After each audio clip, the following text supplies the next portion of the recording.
Hello, everyone. Welcome back to The Victim's Voice. This week we will be covering part 1 in the case of Sierah Joughin. This case is horrible and disgusting, and I just want to put out a trigger warning. What Sierah goes through is difficult to even talk about or hear. This episode discusses different forms of torture and sexual assault, so if you want to skip the next 2 episodes, I completely understand. But I believe Sierra's story needs to be told. And with that said, let's jump right in.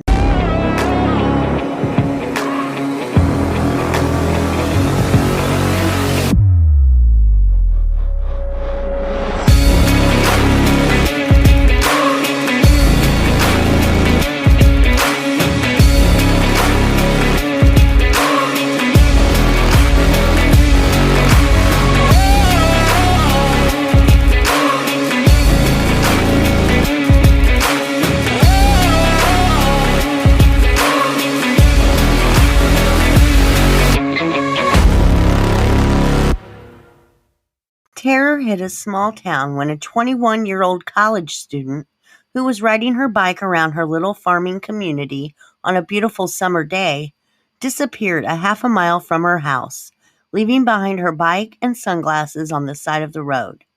After searches by family, friends in the community, and a police investigation, what they found would send chills through the community's bones.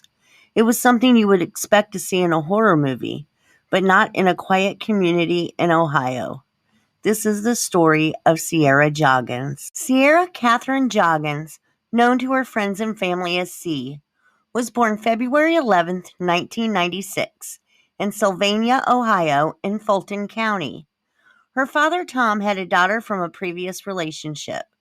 Then he met and married Sierra's mom, Sheila, and they had Sierra. They then got divorced and got remarried. Tom and his new wife had a son, Carson, and Sheila and her new husband had 2 children, a daughter, Ava, and a son, Hunter. Sierra loved all of her family, from parents, step-parents, siblings, cousins, and aunts and uncles. From the time Sierra was little, she was extra close with her Aunt Tara and her husband, Uncle Howard. They had 4 children, Nathan and Nick, who were close in age to Sierra, and Aaliyah and Shyla, who were younger. They were like siblings to Sierra. Her Aunt Tara and Uncle Howard included Sierra in all of their family activities and vacations. They were like second parents to her. In fact, her Uncle Howard owned a successful metal stamping business called Ice Industries, in which Sierra was interning and planning on starting her career in human resources in the family business. Sierra was getting ready to start her junior year of college, and as much as she had enjoyed college life and being on campus, she decided to finish her degree online. That way, she was closer to her boyfriend Josh and could put more time into the family business. Sierra was full of life and had a great sense of humor. She was described as very confident, outgoing, and comfortable with who she was. She enjoyed traveling. She had recently taken a trip to Italy and had fallen in love with the people and the culture. She loved both country and city living and had a deep love for horses. Sierra's family and their traditions were very important to her, and she treasured spending time together at Coldwater Lake in Branch County, Michigan. Metamora, Ohio is located in Fulton County, 45 minutes west of Toledo and an hour and a half from Ann Arbor, Michigan. The population is less than 600 people.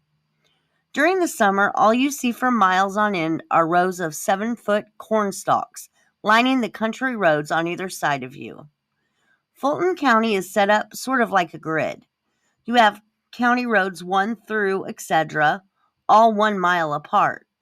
Then you have county roads A, B, C, etc., also 1 mile apart, running the other way. This isn't somewhere you would be unless you lived there. Sierra had been dating her boyfriend Josh since middle school, even though they had known each other since elementary school. Her cousin Nick, Aunt Tara's son, had introduced them. They weren't like normal middle and high school couples who broke up and got back together and were full of drama. They had a strong relationship and knew it was exactly what they wanted. The couple had been dating for nearly a decade. They lived just a couple miles apart from one another. Josh and Sierra had talked about getting married, but they were both still so young. They weren't in any hurry to take the next step in their relationship. They just wanted to focus on enjoying one another, finishing school, and living their best lives together as boyfriend and girlfriend. The summer of 2016, before the start of her junior year, Sierra had moved in with her grandparents. Her mom lived right down the street. In the fall, she planned on moving in with her Aunt Tara and Uncle Howard, but she would never get that chance. On Tuesday, July 19th, 2016, Sierra's day was just like any other. She had just found a purple bike at a garage sale, and she wanted to show it to Josh. So she decided to ride the 7 miles over to his house. Sierra had been working at a gym when she was going to school in Toledo, but now she was looking for other forms of exercise, and bike riding was one that she loved. She got to Josh's and they hung out there for a short period of time. He had plans with a friend and she had things to do at home and had to work the next morning, so she didn't want to be out too late. Josh decided to ride with Sierra, except instead of a bicycle, he would be on his motorcycle, while Sierra rode her purple 10-speed. When they were about a mile from Sierra's house, she stopped, gave Josh a kiss, and told him he could turn around and go back, that she would be fine the rest of the way. He wasn't happy about leaving her, but she insisted she would be okay, and she would text him later. He left Sierra not far from the high school at County Road 6 and 120 at around 6:45 p.m. Before turning around and heading home, Josh took a picture of Sierra on his Snapchat. It was kind of an awkward picture at an awkward angle. It was supposed to be a selfie, but the only part of Josh in the photo was his arm. Sierra was riding next to him looking happy and carefree. He didn't know at the time that that would be the last memory he had of the girl he loved. The sight of Sierra riding away from him would haunt him forever. After Josh turned and headed back home, Sierra headed toward her house.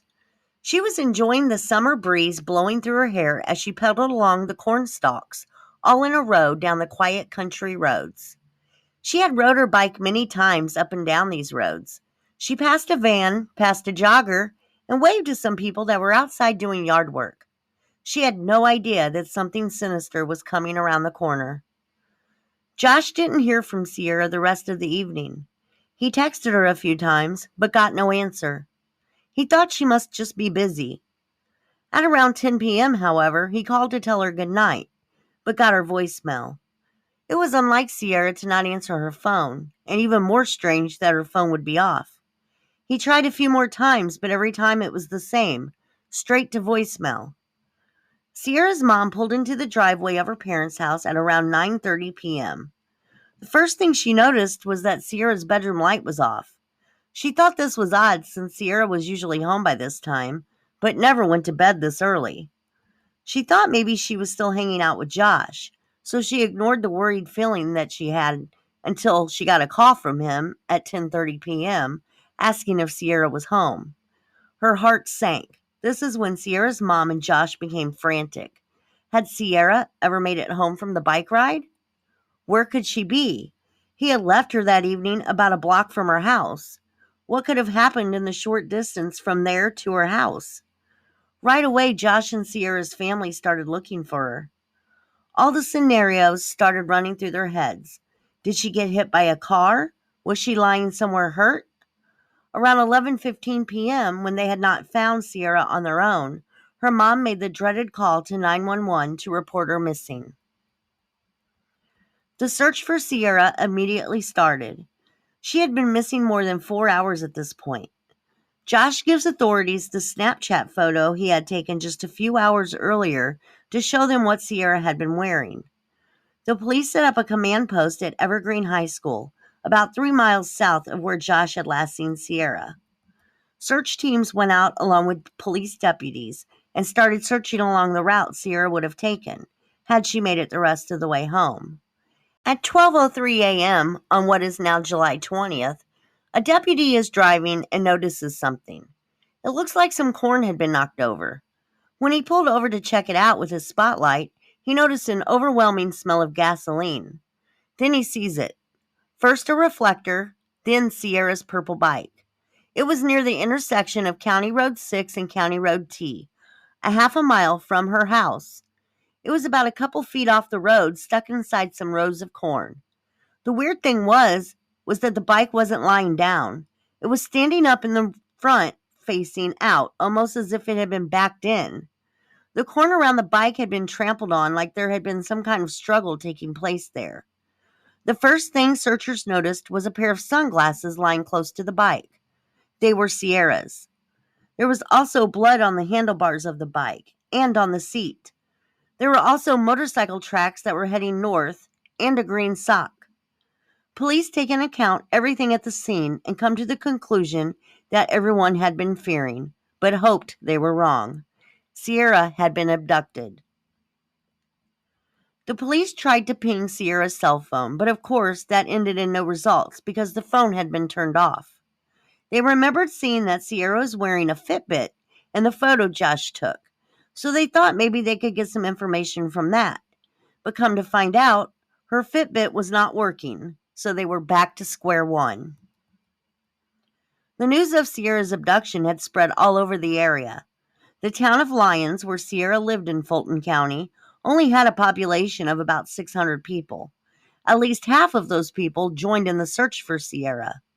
An anonymous donor even put up $25,000 of their own money as a reward. People in towns this small know everyone, and if they didn't know Sierra herself, they most likely knew someone in her family or knew Josh and his family.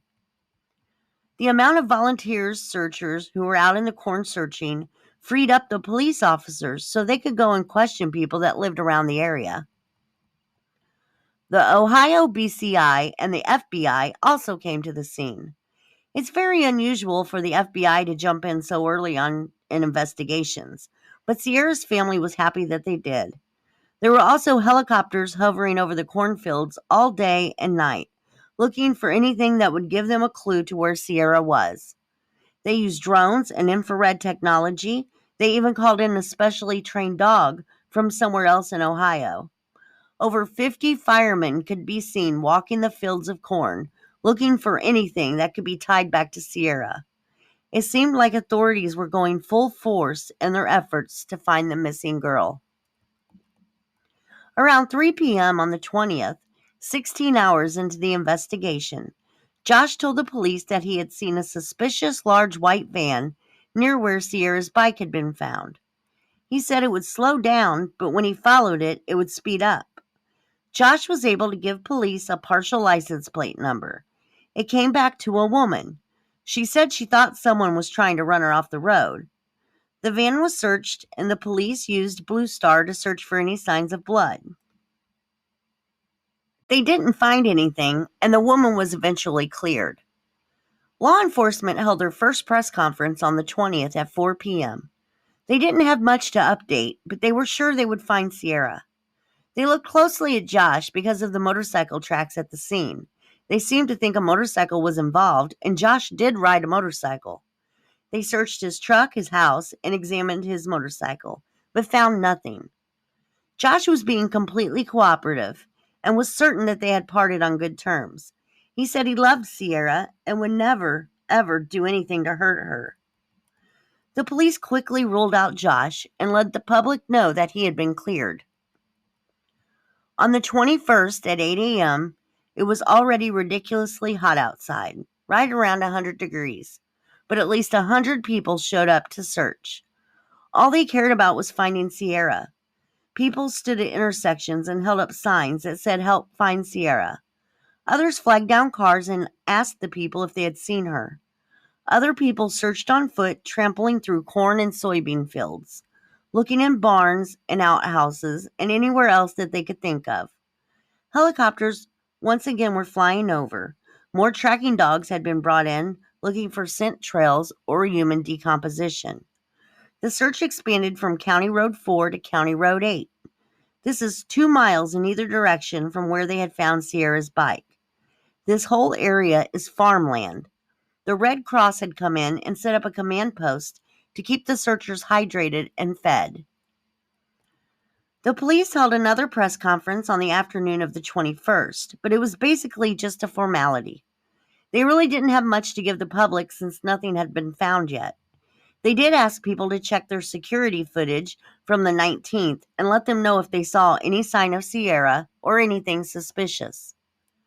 Searchers became outraged when they heard from a news media outlet, who, by the way, is no longer in business, that Sierra's phone had been found 4 or 5 miles away from where her bike was found.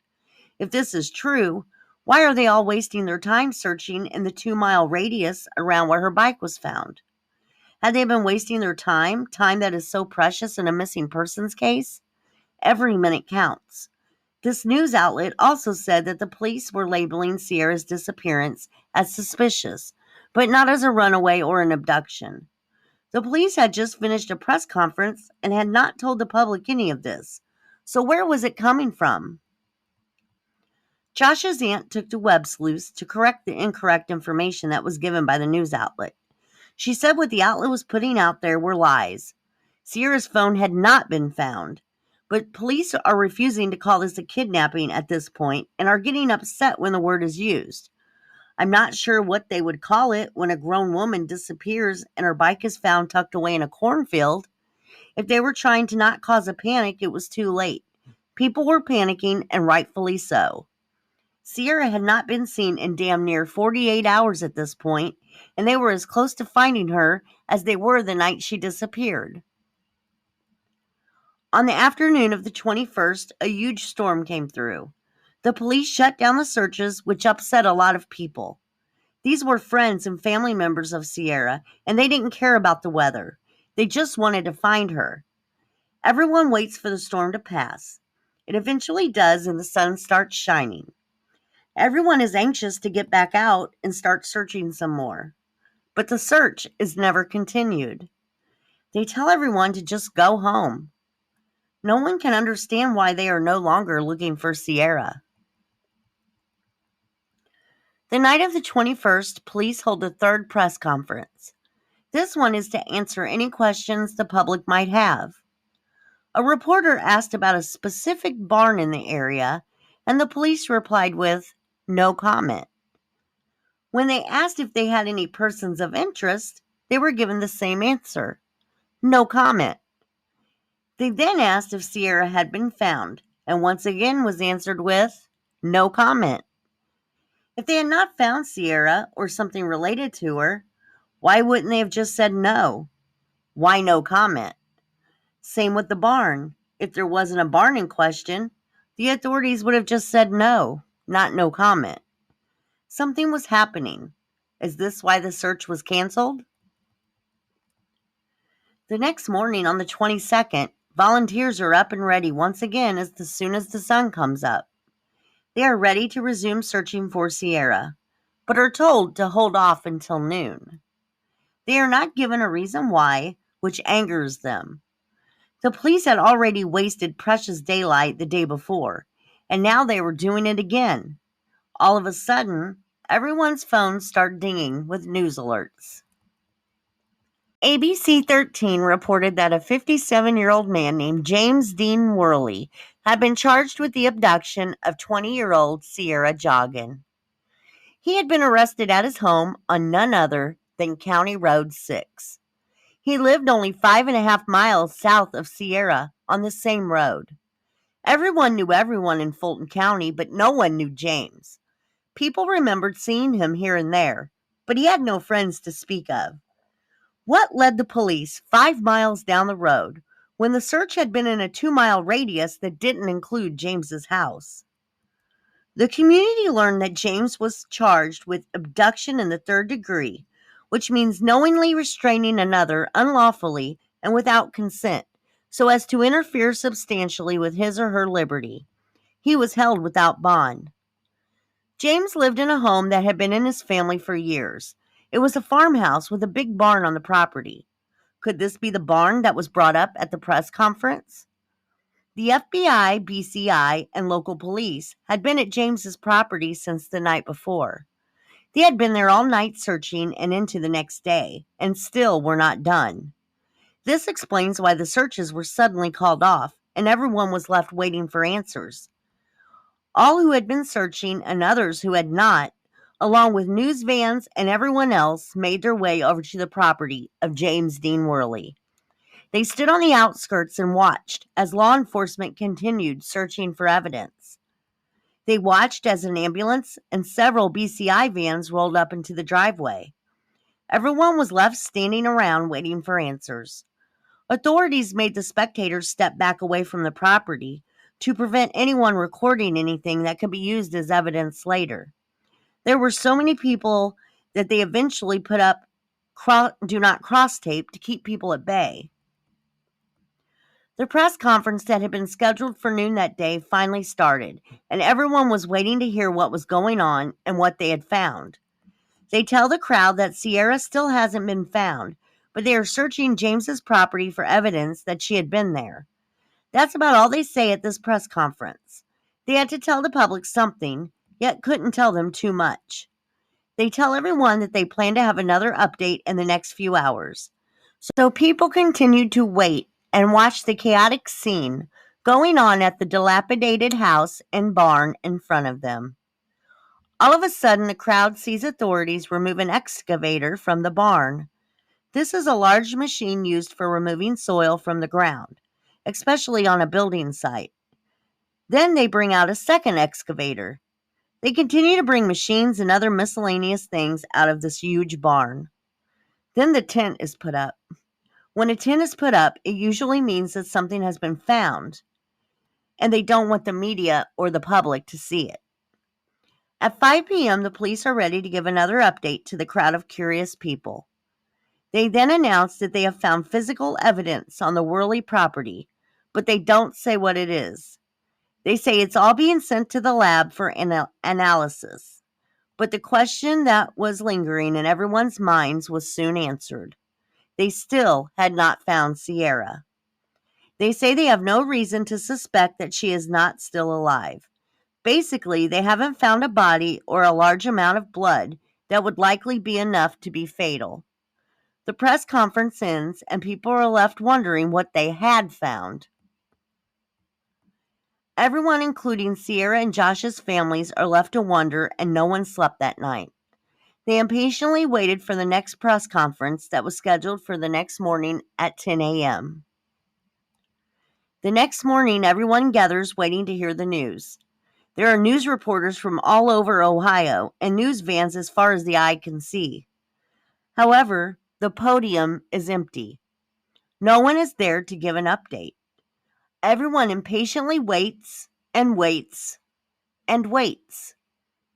At noon, someone finally steps up to the microphone, and the look on their face tells the crowd that they are about to hear something bad, really bad. Police announced that the night before, on July 22nd at around 6 p.m., just 1 hour after the press conference, authorities were searching the area when they came across the remains of a woman that they believed to be Sierah Joughin. She was buried in a shallow grave between county roads J and K, one street behind James's property. This shattered the community's sense of safety. This didn't happen in rural Ohio. Everyone wanted answers, and they wanted them immediately. How does a beautiful young girl go for a bike ride on a hot summer day and wind up murdered and put in a shallow grave? The Lucas County Coroner's Office in Toledo, Ohio, took the remains to identify them, but everyone already knew it had to be Sierah. Everyone in the community is in shock and disbelief. How could this happen here? Sierra's and Josh's families are devastated. County roads 5 and 6 were blocked off by emergency vehicles, and the search on Worley's property continued. They had been there since James had been arrested, and they didn't show any signs of slowing down. On this day, they were seen bringing in their own excavators. Everyone was wondering what they were still digging for. They were looking for something specific, and they were leaving no stone unturned. The next day, the Attorney General, Pt.1, showed up to Worley's property. Something was happening, and people were still waiting and standing on the opposite side of the police tape, trying to see or hear any information that they could.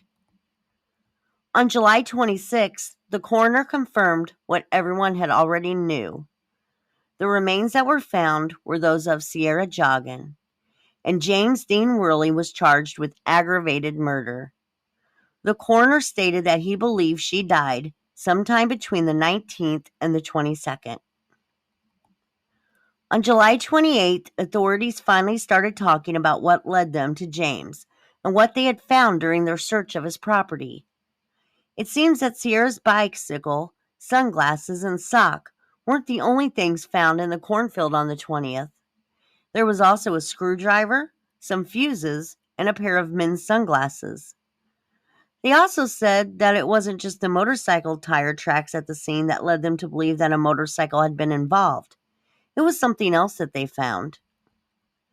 While they had been searching the field where Sierra's bike had been found, police were approached by the farmer that owned the cornfield. He handed over to them a bloody motorcycle helmet. The farmer said he had been out driving with his son the night before, heading south along the road where Sierra's bike was found, when he spotted a motorcycle helmet on the side of the road. He had his son get out and toss the helmet into the bed of his truck. He didn't think it was a big deal at the time. There were always motorcycles going up and down the country roads in Fulton County. Once he heard about Sierra's disappearance and found out the police were searching in the area where he found the helmet, he decided to turn it in just in case it was important. He didn't know at that moment how important that helmet would be in solving Sierra's case. The helmet wasn't just covered in blood. It also had fingerprints on it, including a partial palm print embedded into the stains. They sent the helmet off for testing, along with the other articles that were found at the scene.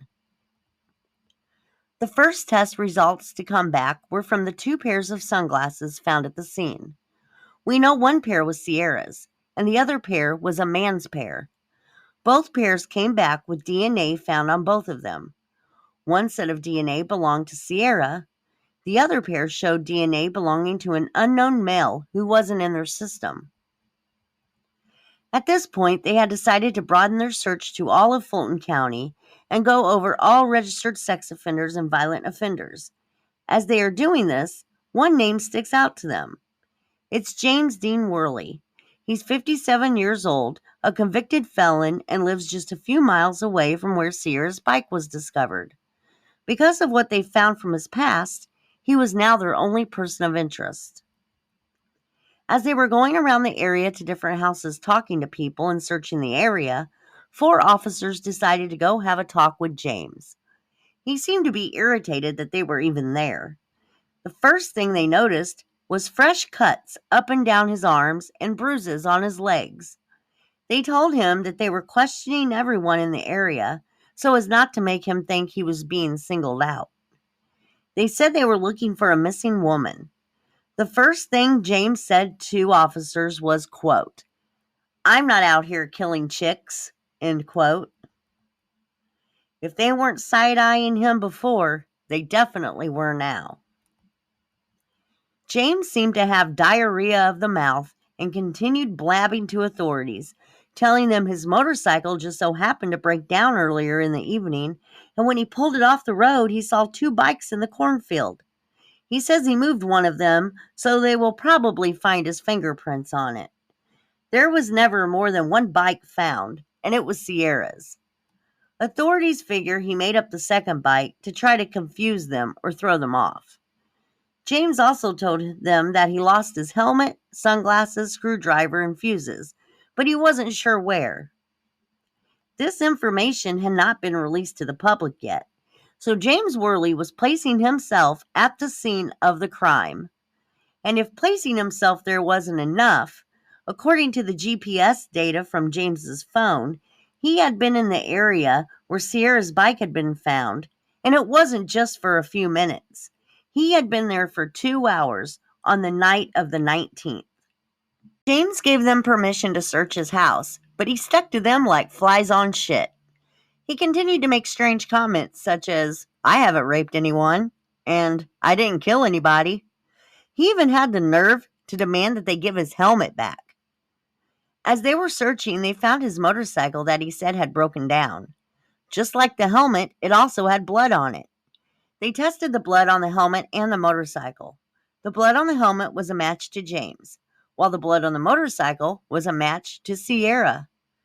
This is when they start searching the entire property extensively, and what they find is something you would think only existed in horror movies, not in real life, and definitely not in Fulton County, Ohio. They found handcuffs, mace, duct tape that also had his and Sierra's DNA on it, a meat hook in his bedroom closet, women's clothing, a shot collar, cameras, a nanny cam, guns and ammo, rope, videos, receipts, a journal, maps with marks on them, a photo of an unidentified woman, zip ties, plastic sheeting, a ski mask, and a CD-ROM labeled Countless. James lived in the house with his elderly mother. There was no girlfriend or wife, yet there was jewelry, lingerie, and bloody women's underwear found there. This was just the beginning of the horrors found on James's property. As soon as they moved to the barn, James gets agitated. The barn has a dirt floor that looked as if it had been freshly raked, as if maybe someone was trying to hide something. After moving endless bales of hay, authorities found a secret room under the barn. There was a hatch on the floor that led down to the room. The hatch was locked from the outside with a ratchet strap, and there was a red lantern sitting on top of the hatch. Police believe he used the lantern to see when he went down into the room. In this room, they found an air mattress, human restraints, blood on the walls, and women's underwear that had blood on them. Inside this room was a freezer that had been completely lined with carpet. The walls of the freezer were covered in blood. According to investigators, the room smelled of decomposition. Swabs of blood had been taken, but it was too deteriorated to get a DNA profile. This was something you would see in horror movies, and yet it was a reality in this little farming community in Ohio. Imagine being chained up in this dark underground room by this monster. It's sickening to think about the torture his victims went through. How many women had been brought here and suffered the same fate as Sierah? Why would he go to the trouble of creating a secret room with restraints and a carpet-lined freezer to prevent the horrific screams of his victims from being heard if Sierah had been his only victim? The community couldn't believe that this kind of monster was hiding in plain sight. People started looking into James to see who he was and what, if anything, he had been charged with in the past. They found he had been in prison in 2000 for marijuana, but what they discovered next confirmed their suspicions that Sierah hadn't been this monster's first victim. In 1990, James had been charged with abduction, and the story sounded eerily similar to Sierra's story. Police records state that in another small town near Toledo, a young girl named Robin Gardner was riding her bike down a rural country road heading west towards a nearby park. Before long, she hears a vehicle coming up behind her. All of a sudden, a truck hits her, knocking her off her bike and into a ditch. Confused and shaken, she hears a man get out of the truck and ask her if she was all right. Thinking that it must have been an accident, Robin tells him she's fine. Then, out of nowhere, the man shoves a screwdriver into her neck, and in a voice she will never forget for the rest of her life, he says, quote, "Do what I say or I'll kill you. I'm serious. I'll kill you." End quote. Robin wasn't going to give up. Her fight or flight instinct kicked in, and she continued to fight as he put her in the truck. Then she saw the handcuffs, and that's when she knew she was fighting for her life. As soon as he slaps the cuffs on one wrist, she feels like she is about to pass out. Then up ahead, she sees a motorcycle coming down the road. She started kicking and screaming and managed to get the motorcyclist's attention. She managed to get out of the truck and run over to him, begging him to help her. He took her to her house, and Robin's mother immediately called the police. They went out to the area where Robin was attacked, and the guy in the truck was still there. He then told the cops that Robin had run into him and that he had handcuffed her so she wouldn't flee the scene before they got there. Police can smell the bullshit a mile away. They arrest James and charge him with kidnapping. When he went before the judge, he entered an Alford plea. This is also known as a best interest plea. This plea registers a formal admission of guilt towards charges in criminal court, while the defendant simultaneously expresses their innocence towards those same charges. They are basically saying that the prosecution's evidence would most likely result in a conviction if it was taken to trial, yet the person still maintains their innocence. Worley was sentenced to 4 to 10 years in prison and, of course, only served a measly 3 years and was released in 1993. Is it possible that James abducted these two girls in the same manner, 26 years apart, and was a good, upstanding citizen in between that time span? I highly doubt it, and so does Robin Gardner, as she states in this interview from 2021. She said, quote, "I don't think anybody like him can go 26 years without doing what he did, because you don't just do it and then suppress it and then do it again. For a logical, normal, sane person, that just doesn't make sense." End quote. In fact, the Toledo Blade received a statement from James's court-appointed therapist that he was seen after the abduction of Robin. He said that James told him, quote, "I learned from each abduction I have done, and the next one I will bury." End quote. This was after the 1990 conviction. So how many abductions had he gotten away with before the abduction of Robin, and how many had he gotten away with in the last 26 years up until Sierah? James, at one time, had been a long-haul trucker. He moved mobile homes across different states. This means that he could have had countless victims all over the United States. Any unsolved murder of a young girl could, in fact, have been done at the hands of this monster. On top of this disgusting, vile monster used to have different jobs at the county fairs. Yes, he was a carny. Could this get any worse? It actually can. ABC 13 reported that a woman that James had dated in the 70s, that he referred to as, quote unquote, the love of his life, was murdered. And that's not even all. The police start looking into other unsolved murders of women and missing women to see if they could connect James to any of the cases. One case in particular stood out to them. It was the abduction and murder of 14-year-old Lori Ann Hill of Swanton in Fulton County in October of 1985. This would have been 5 years before he tried to abduct Robin. Lori went to a party the night she went missing, got a ride to a pizza parlor, and was last seen alive walking alone on an overpass. Days later, a deer hunter found her naked body in some woods. She had been beaten with an iron tool. Lori's underwear were not at the scene and had never been found. There was evidence that Lori had been restrained at some point in the torture. Here is the weird part. Lori Ann's sister Rachel knew James Worley, knew him well enough that she had visited him at his apartment 6 months after Lori was killed. She said he was acting really strange.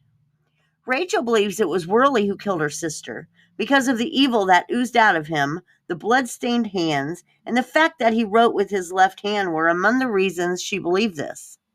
Rachel said she was told years ago that her sister's killer was left-handed, and James Dean Worley is left-handed. Rachel told NBC 24 what she found as similarities between her sister and Sierra's deaths. "There were marks of bondage on my sister. She had markings on her neck. She was walking. She was alone. She was a tall, healthy, beautiful young girl. Lori's body was found the same amount of feet approximately from the road as Sierra's. The same brutality in which he tortured Sierra was done to Lori." James also happened to be living in Swanton, the same town Lori disappeared from in 1985.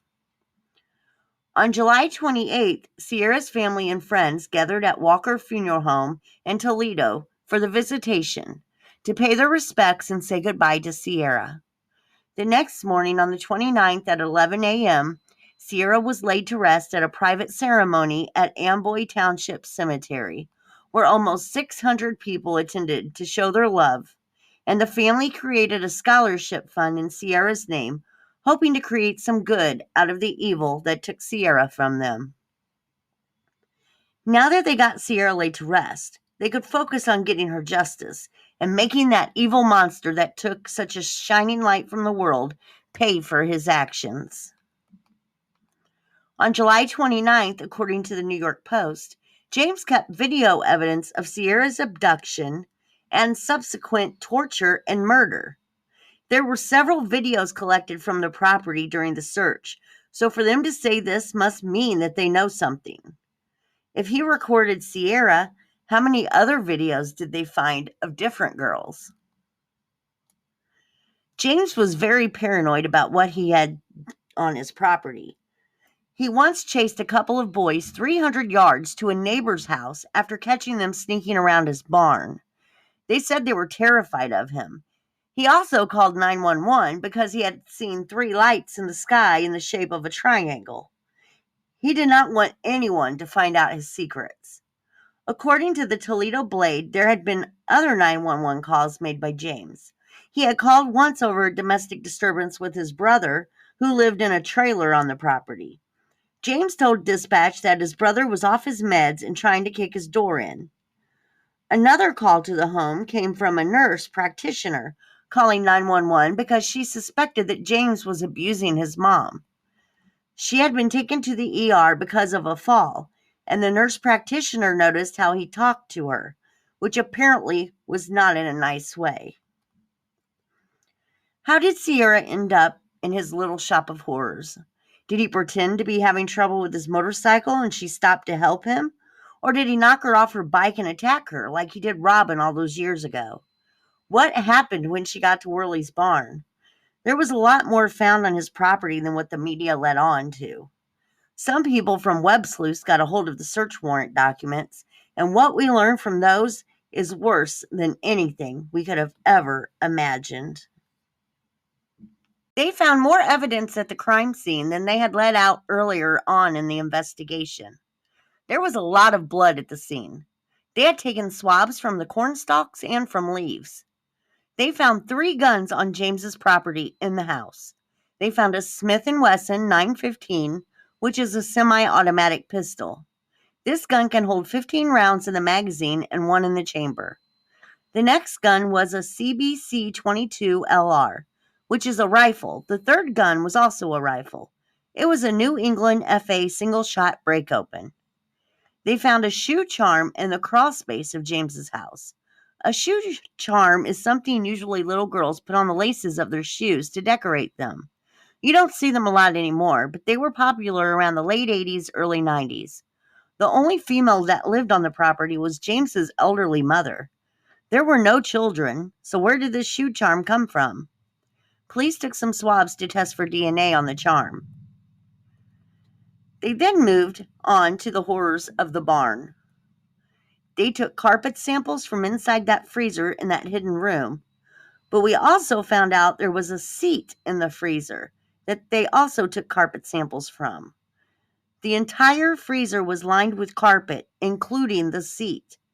Could this be to soundproof it? That's the only reason I could think of, but then again, I definitely can't even begin to know what in the hell was going through James Worley's mind at any given time. There were undergarments also listed on the evidence log, but they weren't talking about regular underwear. The listed 4 white pairs of large and 1X large. The brand name listed was Prevail. These were adult diapers. He had several packages of these in the barn. What would he be doing with adult diapers in the barn of horrors? They were not just in the barn either. They found boxes and boxes of them inside the house also, in the kitchen, the living room, and even his bedroom. They also found a pair of pink size small women's underwear with blood on them. They were found in a green crate in the middle of the barn. They also found a baggie containing a sandwich, along with a blanket and a hairbrush. They also found a package of straws for drinks. It gets more sinister. They found actual chains and two metal hanging devices in the barn that had been installed into the ceiling. They also found a small red toolbox in the barn. Inside this toolbox was a necklace and two sets of handcuffs. James was nervous as investigators searched the barn. The more they searched, the more nervous he got. He got downright belligerent with them when authorities uncovered a massive wooden green crate hidden behind more of the hay bales. It was wrapped in chicken wire. When they opened the crate, James flipped out on them and kicked them off his property, even though he had consented to the search. Whatever was in that giant crate, he didn't want anyone to see. The investigators left and came right back with a search warrant, so James could do nothing but stand and watch as 30 officers started looking through everything. The mysterious green crate that James was so protective over was full of women's outfits that were packed into clear individual plastic bags. There were bras, Daisy Dukes, a black mini dress, pantyhose, bikini bottoms, thongs, teddies, rompers, lace panties, tube tops, leggings, a red skirt, and fishnet stockings. There were all different sizes and colors, and there were sizes written on the plastic of each one with a marker. When Worley was questioned about them, he said he bought them from some website that sold them cheap and that he was giving them out to girls he dated. He also said he was going to start producing pornographic films, so the girls he would hire to participate in these films would also wear the underwear. Authorities didn't buy this for a minute. First of all, James didn't look like the type to have many girlfriends, and who would willingly participate in some barnyard porn while being recorded by this creep? Was he forcing the girls he kidnapped to participate? Maybe that was what was on some of the videos they took into evidence from the house. On August 2nd, a spokesperson for the Attorney General's office said no other remains had been found on Worley's property, but added that the investigation was still ongoing. August 10th, 2016, Sierra's autopsy report was complete, and her cause of death was listed as asphyxiation, with the manner being, of course, homicide. The asphyxiation was due to a plastic yellow dog toy that had been used as a gag that was still in her mouth when she was found. It had been shoved so far down her throat and with so much force that it broke her tooth. She was also handcuffed, hogtied when she was found. There were no evidence of sexual assault, but she had been found wearing one of the adult diapers from the packs that were found in James Worley's barn. WTOL reported that there weren't any injuries to Sierra's body. If that is true, then whose blood was found all over that secret room? She had bled from somewhere because they found her blood in the cornfield. But from the autopsy, it's clear that there were no significant wounds. Nothing that would have left as much blood as they found in that room. On August 16th, according to the Toledo Blade, a grand jury convened and James was indicted on 19 different counts in relation to the abduction and the murder of Sierra. The prosecutor announced that they were going to seek the death penalty. Death is too easy for this piece of trash. He should be tortured the way he tortured Sierra and all his other victims. Because I am positive there were countless other victims. In my opinion, that is the only thing that would even begin to bring justice to Sierra and all the other girls who were tortured at the hands of this monster. This is where we are going to stop for this week. Next week, we will go over all of James Worley's charges, along with his preliminary court hearings and subsequent trial. And if you think things could not get any worse, you're wrong. To see photos related to this week's episode, you can check out the Victim's Voice Facebook page. If you would like to help support this podcast on a monthly basis, there is a link for that at the bottom of the show notes. Until next week, peace out.